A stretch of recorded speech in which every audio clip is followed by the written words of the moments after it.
Maraming salamat mga boss sa pagsubaybay sa buhay ni Harvey York. God bless po sa inyong lahat. Pa-subscribe mga boss sa aking channel Boss Mac. Salamat. Kabanata 556. Ang pamilya ni Mandy ay hindi dumalo sa pansamantalang pulong na ito, dahil maraming bagay ang dapat gawin sa kumpanya. Nagsimula ang proyektong Silver Nimbus Mountain Resort. Dahil ang proyektong ito ay ibinigay sa Silver Nimbus Enterprise ng Sky Corporation, pinakamahalaga ito. Si Mandy Zimmer ay nangangasiwa ngayon sa pagtatayo ng proyekto sa site. Dahil sa sapat na pondo, nagawa ng Silver Nimbus Enterprise na umarkila ng disenyo ng klase sa mundo at magtayo ng mga koponan. Hindi lamang ang kanilang kalidad ng trabaho ay mahusay, ngunit mabilis din sila at mahusay. Sa loob ng ilang araw, maraming mga gusali ang nagsimulang magkaroon ng hugis. Isang gabi, nakatanggap si Mandy ng isang tawag na nagpapalam na may nangyari sa site ng konstruksyon. Nagmadali siya at Simon sa pinangyarihan ng aksidente. Minsan doon, nakita nila ang dalawang pangkat ng mga tao sa bukid. Ang isa ay ang mga tauhan ng konstruksyon na kanilang inupahan. Tulad ng para sa iba pa, alinman sa kanila ay walang pahiwatig. Ang hindi kilalang pangkat na ito ay puno ng mabangis, walang damit na gangster, na ang mga katawan ay nasasakop sa nakakatakot na mga tato. Nagdala sila ng mga mapanganib na armas tulad ng mga tubo ng bakal at malalaking kutsilyo, na tinatakot ang pangkat ng konstruksyon sa pag-atras. Karamihan sa nakakapagpabagabag ay ang malaking bilang ng mga taga-baryo na nasa likuran ng mga gangster.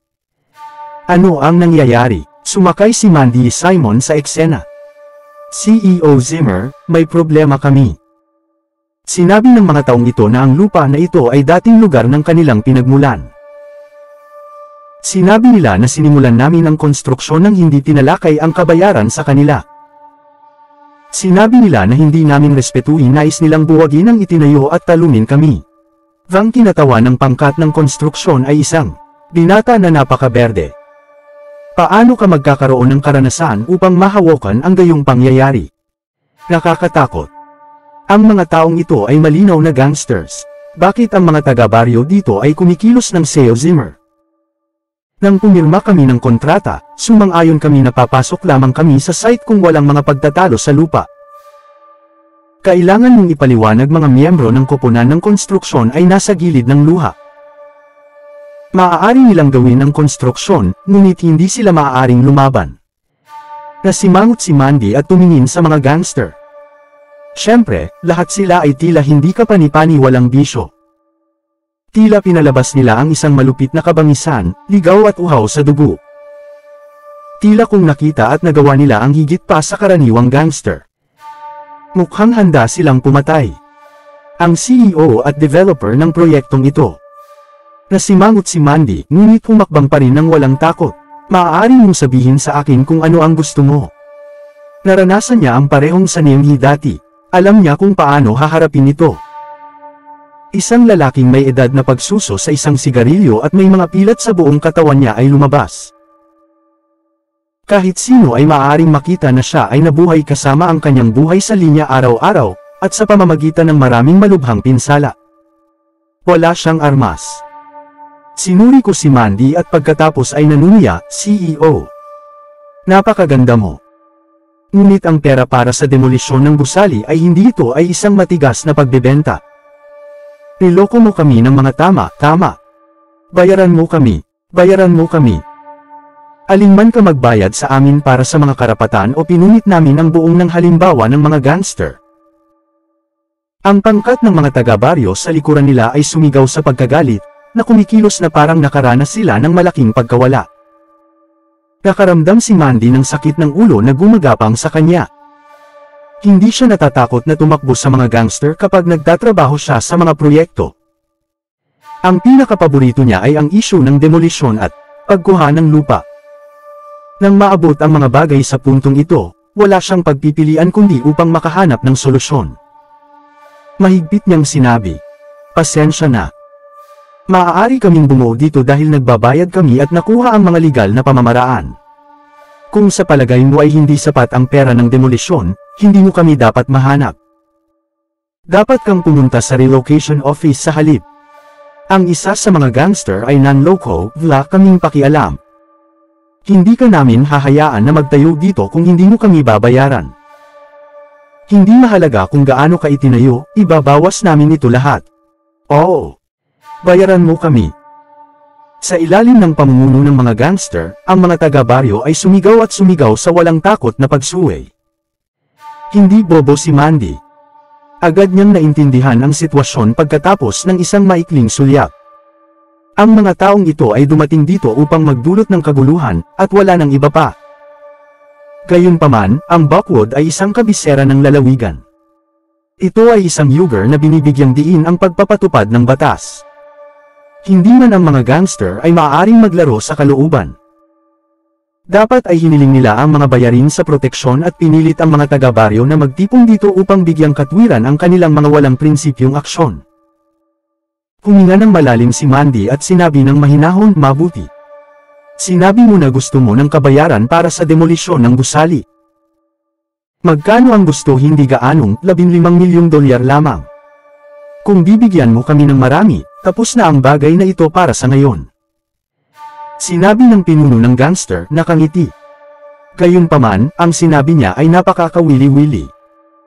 Ang bagay na ito ay maaaring natapos para sa ngayon, ngunit maaaring hindi ito pareho para sa bukas. Hindi ka namin bibigyan ng pera. Magmadali at mawala. Simon Zimmer, na nagpapalakas sa likuran ni Mandy sa ihahat ng oras na ito, agad na sumigaw pagkatapos marinig ang presyo. Paano mahahanap ng impyerno ang Silver Nimbus Enterprise ng labis na pera? Malamig ang mga mata ng pinuno. Mabuti. Dahil tumanggi kang bigyan kami ng pera, ibabawas namin ang mga gusali. Dayuwampu ng mga kawatan at maraming mga taga-baryo ang nagsimulang kumilos. Nais ng mga manggagawa na pigilan sila, ngunit itinuro ng mga kawatan ang kanilang mga baril na nagbabanta sa mga manggagawa. Sino ang maglakas, Ayub?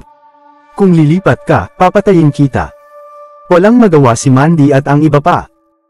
Mapapanood lamang nila ang mga savages na ito na nap-unit sa gawain. Ang ilang mga makina ay nawasak din sa mga paghampas. Gayunpaman, ang mga taong ito ay mayroon pa ring pakiramdam ng sangkatauhan. Bagaman sinira nila ang mga gusali, wala silang sinaktan.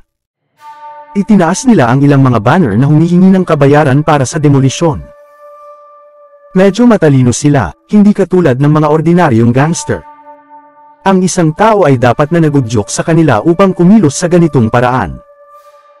Maliwanag, ang kanilang sanhi ng pagkawasak ay dahil sa pagtatalo sa pagkuha ng lupa. Dahil dito, tila nabigyang katwiran ang kanyang mga aksyon. Matapos ay hang up ang mga banner. Itinurong ng pinuno ang isang kutsilyo sa Mandy at sinabi, CEO Zimmer, napakasimple ng aming hiling, bayarin mo kami. Kung tumanggi ka, sisirain namin ang lahat ng iyong itinayo. Huwag mag-atubiling tumawag sa pulisya. Ikaw ay sapalarang nagtayo ng aming bukid.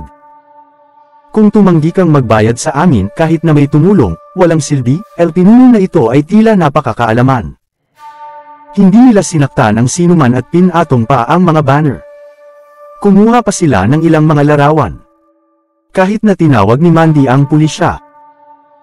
Maaari nilang gamitin ang media upang maikalat ang mga alingaw tungkol sa mga walang prinsipyong mga developer at ang gobyerno ay nang-aapi sa mga ordinaryong tao. Kapag lumabas ang balitang iyon, sino ang maglakas loob na maglaman nito? Ang mga gangster na ito ay gumagamit ng mga taga-baryo upang makamit ang mga lihim na motibo. Nagkatinginan sina Simon at Mandy, walang pagsasalita. Hindi nila alam kung ano ang gagawin. Ang mga gangster at taga-baryo sa lalong madaling panahon ay umatras sa isang liblib na lugar. Sinabi ng pinuno, "Panatilihing bukas ang iyong mga mata. Ipaalam sa amin kaagad sa sandaling magsimula ang konstruksyon. Kapag mayroon kaming pera, bibigyan ka namin ng 10% nito bilang kung ang isang tao ay hindi nakikipagtulungan o nagkakanulo sa amin, alam mo kung ano ang mga kahihinatnan nito. Alam natin. Hindi kami maglakas loob. Salamat sa iyong awa, tumango ang mga taga-baryo, yumuko at umalis. Ang totoo, nakatanggap sila ng kabayaran para sa demolisyon. Gayunpaman, ang mga gangster na ito ay nagbanta at nakinabang sa kanila ng sabay. Paano sila tumanggi? Matapos umalis ang mga taga-baryo, pagkatapos ay nag-dial ang pinuno ng isang numero. Sa kabila ng pakikipag-usap sa likod ng telepono, masunurin pa rin niyang ibinaba ang kanyang mga kamay at ngumiti. Big Brother, tapos na ang trabaho. Isang panunuya ang tumunog sa kabilang dulo ng telepono, hindi mo sinaktan ang sinuman, ginawa mo. Oo, ginawa namin ang lahat ng hiniling mo. Siyempre, hindi kami naglakas ayob na saktan ang sinuman. Tandaan, nasa kanan kami. Hanggat hindi natin sinasaktan ang sinuman, kung sino man ang darating, walang silbi. Pupunta ka ulit bukas ng gabi. Sa oras na ito, sisirain mo ang boardroom na nakatira sa mga manggagawa. Huwag kang mag-alala, Big Brother. Isaalang-alang ito tapos na. Maraming salamat sa lahat. Kasabay nito sa isang clubhouse. Maraming tao ang nakaupo sa isang tiyak na pribadong silid. Ang mga taong ito ay medyo binaril sa Buckwood. Lahat sila ay nagtipon upang magbigay ng isang bagong tumataas na figure ng isang tamang pagtanggap. Tyson Woods. Ang numero 1 lalaki sa Namehi, na kamakailan ay nanirahan sa Buckwood. Malakas ang tindig niya matapos na makarating sa Buckwood at mabilis na namuno sa ilang mga teritoryo. Sinasabing, mayroon siyang isang malakas na benefactor na sumusuporta sa kanya mula sa likuran. Sa makatuwid, kailangan nilang tretuhin siya ng maayos. Hindi mahalaga ang pananaw, si Tyson Woods ay bago lamang sa Buckwood. Kung ikukumpara sa mga malalaking pag-shot na ito sa Buckwood, siya ay walang tao. Kung hindi ito para sa iyong benefactor, hindi ka magkakaroon ng karapatang umupo dito sa kanilang mga ranggo. Ang tagapag-ayos ng partido na ito, Old Niner, ngumiti at inilagay ang telepono sa kanyang kamay. May tumawa at sinabing, Niner, sobrang abala ka. Gumawa ka na ng ilang mga tawag sa telepono sa tanghalian. Kung mayroon kang anumang magagandang deal, inirerekomenda ang ilan para sa amin. Ang bawat tao'y hindi pa matagal. Ang Old Niner ay nagsuot ng suit na estilo ng Tang, ang kanyang mukha ay isang kahabag-habag na ekspresyon. Malamig siyang sumagot, walang negosyo. Isang taong nobelang Buckwood ang nagsabi sa akin na gumawa ng isang bagay. Wala akong ibang pagpipilian kundi gawin sino ito. Maaari mo bang ipakilala sa akin? Sumabog ang Tyson Woods, ngumisi. Handa akong mag-alok ng aking mga serbisyo. Ang kanyang kasalukuyang gawain ay ang pagsamahin sa Buckwood. Hindi siya makaligtaan ng anumang pagkakataon. Ang Old Niner ay tumingin kay Tyson ng walang pag-iingat at sinabi, ang iyong benefactor ay isang pambihirang tao. Ito ay sapat na para sa iyo na gawin ito ng maayos sa Buckwood. Kung wala ka pa ring pag-aalaga sa aming negosyo, maaari mo bang bigyan kami ng isang paraan? Sinabi ni Tyson, natatakot ako kung hindi sinasadyang hinimok ni Niner ang isang tao na hindi siya dapat ma-provoke. Marami kang problema. Bago lang ako. Kahit na hinimok ko ang isang tao, hindi nila ito papansinin at patatawarin ako. Tyson Woods, huwag isipin ng iyo na barkada ang Old Niner. Alang-alang sa iyong benefactor, binigyan ka namin ng isang pagkakataon at hayaan kang kumita ng pera. Dumating ka lang sa Buckwood ilang araw na ang nakalilipas. At ngayon, nagtuturo ka ba kung paano gawin ang mga bagay? Sa palagay mo ay hahayaan namin ang isang tagalabas na mapahamak sa Buckwood? Hindi. Nais ko lang gumawa ng isang bagay para sa iyo, Niner. Kung sa palagay mo ay hindi kinakailangan pagkatapos ay huwag mo lang akong pansinin. Uminom ako ng 3 tasa ng alak bilang parusa. Ang kanyang gawain. Kailangan niyang ma-infiltrate ang Buckwood at makakuha ng karapatang magsalita sa mga kalalakihan na ito. Na nangangahulugang hindi niya mapapanatili ang isang mababang profile at kailangang tumayo. Iniwan ni Tyson ang isang mapagmataas at domineering imahe sa mga malalaking shot na ito. Ngayon, maaari akong magpatuloy sa susunod na hakbang. Samantala, sa kabilang panig, bumalik si Mandy sa Gardens residence. Siya fluffed up sa plush sofa, pagsusuka sa hindi kasiya siya. Naguguluhan siya at nabigo. Hindi inaasahan, pagkatapos upang maging CEO, siya ay tumakbo na sa ilang mga manggugulo sa kanyang unang proyekto. Napakahirap. Kung Magpapatuloy ito, natatakot siya na hindi niya mababayaran ang upa dito. Ani ni Harvey. Ano ang nangyari? Nagkaroon ng malaking sakit ng ulo si Mandy. Sa una, hindi niya iniisip na nararapat na sabihin kay Harvey tungkol dito. Gayunpaman, hindi na niya ito makukuha at sa wakas ay ipinahayag ang lahat ng kanyang pagkabalisa. Tumango si Harvey, nanginginig ang ulo habang nakikinig siya. Sigurado ka bang babalik sila bukas? Ng oo, sigurado ako. Hindi ko alam kung sino ang nasa likuran nila, ngunit alam kong hindi nila papayagan ang gawain ito. Okay, iwanan mo lang ako. Aalagaan ko sa kanya, sabi ni Harvey, mahinahon at walang pag-aalala. Pupunta ako sa site bukas ng gabi. Sa wakas ay nakatulog si Mandy Zimmer sa hating gabi. Lumabas ang puso ni Harvey York. Huminga siya ng malalim at kumalma. Pumunta siya sa bubong at nag-dial ng isang numero. Tyson, nasaan ka na ngayon? Sir, nasa Buckwood na ako. Kasunod ng kanyang mga tagubilin, naabot ko na ang ilang mga mahusay na pag-shot sa Buckwood. Sinabi ni Harvey, narinig mo na ba ang isang bagay kamakailan? Halimbawa, ang isang tao na nagdudulot ng problema sa site ng konstruksyon para sa proyekto ng Silver Nimbus Mountain Resort ngayon. Nag-isip sandali si Tyson at sinabi, ako sigurado, Ginoo. Ngunit mayroong isang tao na nagngangalang Old Niner, at tila may ginagawa siya para sa isang marangal na Buckwood.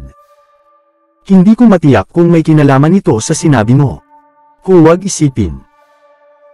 Maghanda ng ilang mga lalaki bukas, at hintayin ako sa site ng proyekto ng Silver Nimbus Mountain Resort, lanutusan ni Harvey ang kanyang nag-yellow na mukha. Huwag kang mag-alala.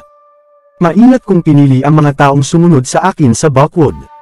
Hindi ka mabibigo. Maaaring maramdaman ni Harvey ang pagkasabik ni Tyson sa telepono. Sa una, ipinapalagay ni Tyson na iiwan siya ni Harvey pagkatapos pumasok sa Buckwood.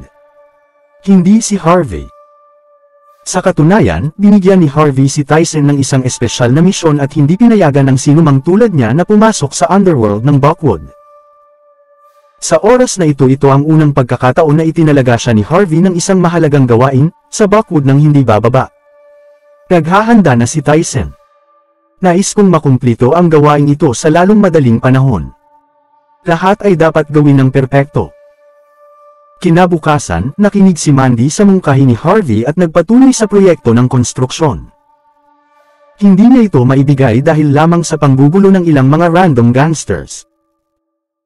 Ang ilang mga taga-baryo na sumusubaybay sa eksena ay nakita ito, at ang impormasyon ay mabilis na ipinadala sa Old Niner. Ang Old Niner ay may hawak na isang lila na luwad na teapot. Malamig niyang sinabi, ang Zimmers ay may ilang mga bayag. Ang ilan ay nagsabing sila ay mga upstart sa Buckwood.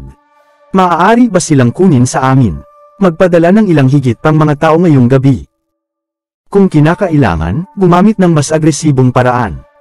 Maaari mong sirain ang ilan sa kanila, ngunit huwag patayin ang sinuman. Tandaan, magbayad ng kaunting aksidente.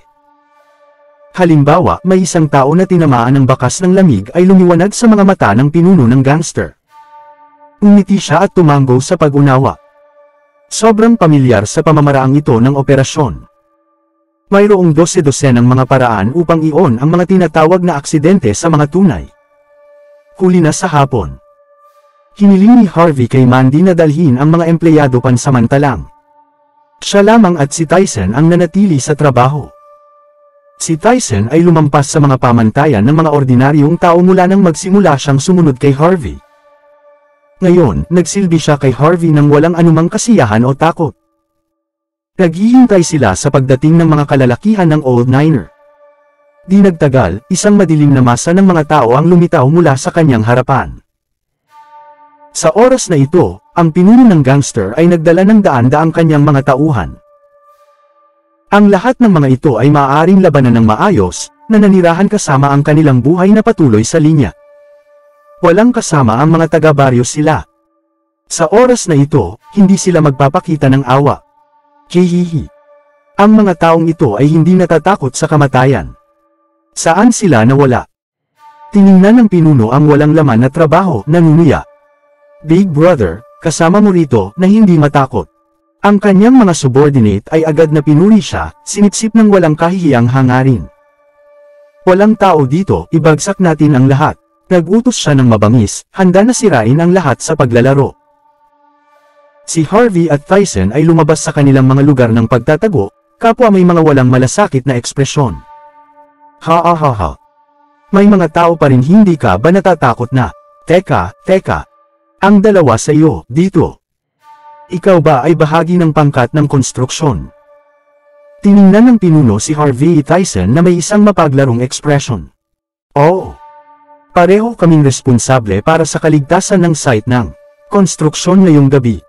Hindi nagsalita si Harvey. Ito ay si Tyson Woods na humakbang magsalita. Ang mga taong ito ay hindi kwalipikado upang makipagpalitan ng mga salita kay Harvey. Maingat na pinag-aralan ng pinuno si Tyson. Sinuri ko at ngumiti. Mukhang gangster ka rin, ha? Alam ko ang malaking pag-shot sa Buckwood. I guess bago ka pa rin dito at nagsisimula pa lang. Kung alam mo kung sino kami. Nais mong magtrabaho sa underworld, tama? Alam mo ba kung ano ang mangyayari sa iyo kung gulo ka sa amin? Lumawak ang ngiti niya. Sobrang tinitignan kami ni Mandy Zimmer. Kahit na nais niyang makahanap ng isang tao upang labanan kami, kahit na makahanap ng isang maliit na tanyag. Maaari kaming kahit na umupo at magkaroon ng isa. Magandang pag-uusap, maliit na wala sa katulad mo ay wala sa amin.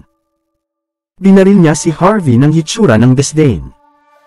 Mayroong daan-daang mga tao sa kanyang tagiliran, si Harvey ay mayroon lamang isa. Ano ang punto?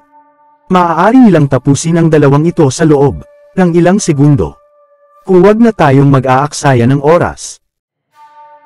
Tapusin ang mga ito, ngunit huwag patayin ang mga gumamit ng pala upang durugan ang kanilang mga buto. Ang pinuno ng gangster ay dapat na gumawa ng mga katulad na bagay daan-daang beses. Ang kanyang mga subordinate ay ngumisi sa mga nakakangiting-ngiti, daan-daang tao laban sa dalawa. Tiyak na matamaan nila ang dalawang ito, subalit nais nila. Sumandal si Tyson kay Harvey at sinabi, paano natin haharapin ang mga taong ito? Hindi mo ba narinig, Makalma, na sinabi ni Harvey? Gusto nilang durugan ang aming mga binti. Hindi maintindihan. Hindi na nakikipag-usap si Tyson at pumalakpak lang ang kanyang mga kamay. Ang mga tunog ng mga yapak ay nagmula sa lahat ng direksyon. Ang mga kalalakihan sa itim na camouflage uniforme ay lumitaw mula sa mga anino. Natahimik sila, nakatago ang kanilang mga mukha. Gayunpaman, malinaw ang kanyang hangarin sa pagpatay. Napangili ang mga gangster sa takot. Ano ang nangyayari? Nang sa wakas ay makikita nila ng malinaw ang mga camouflaged na lalaki sa paligid nila, sinira nila ang sabik na pagpatay. Ang mga kalalakihan ni Harvey ay espesyal na sinanay, bawat isa ay may matangkad, napakalaking, kamanghamanghang mga katangian. Ang mga gangsters ay binugbog tulad ng mga mersenaryo na may malamig na dugo sa mga alamat. Tanutusan ni Master ang kanyang mga binti na maduraj. Sabi ni Tyson. Sa susunod na segundo, ang masakit na mga hiyawan ay pumuno sa silid. Basagin. Patawarin mo ako. Mga gangster ay mahusay na pinakain at kahit na pista sa mamahaling alak. Sila ay walang pag-iingat at hindi dihasa. Paano makikipaglaban ang mga kalalakihan sa kanilang antas ng isang pangkat ng mga mahusay na sanay na stuntman? Isa-isa, ang kanilang mga binti ay durog at itinapon sa hangin. Habang ang mga gangster ay hindi ganap na hindi sanay, siniguro ni Tyson na mag-alaga ng maraming tao. Ito ay karaniwang isang 2 to 3 on 1 na sitwasyon. Iyon, at lahat sila ay maayos na sinanay at nagtataglay ng mahusay na katapangan sa labanan. At ang pagpikit ng kanilang mga mata, ang dating mapagmataas na mga gangster ay umiyak. Pinanood ni Harvey ang eksena na nagbukas ng may labis na interes. Masama. Paano mo sinanay ang mga ito? Napahiya si Tyson nang sumagot siya, dahil natanggap ko ang kanilang order, hinanap ko ang ilang mga retiradong guro upang sanayin sila. Tila lahat ng bagay ay napunta ng makatwiran. Si Harvey ay medyo walang pagsasalita. Hindi niya inaasahan na ang isang gangster tulad ni Tyson ay gagawa nito. Tila ang pagdating ni Tyson ay nakalaan upang magsimula ng bagyo sa Buckwood. Gayunpaman, pinayagan din ito si Harvey na makita na si Tyson ay sobrang talino. Kung nais ni Harvey na magkaroon ng isang foothold sa Buckwood, dapat ay mayroon siyang mga tao kapwa sa puwersa ng pulisya at sa mga triad gang. Noong nakaraan, mayroon siyang mga tauhan sa magkabilang panig. Ngayon na, lumipas ang 3 taon, hindi na niya mahuhulaan kung ano ang kanilang gagawin. Hindi siya sigurado kung kaya pa rin niya silang tiwala. Gayunpaman, magagamit si Tyson at magagamit. Maraming salamat sa lahat ng sumusubaybay. Please subscribe.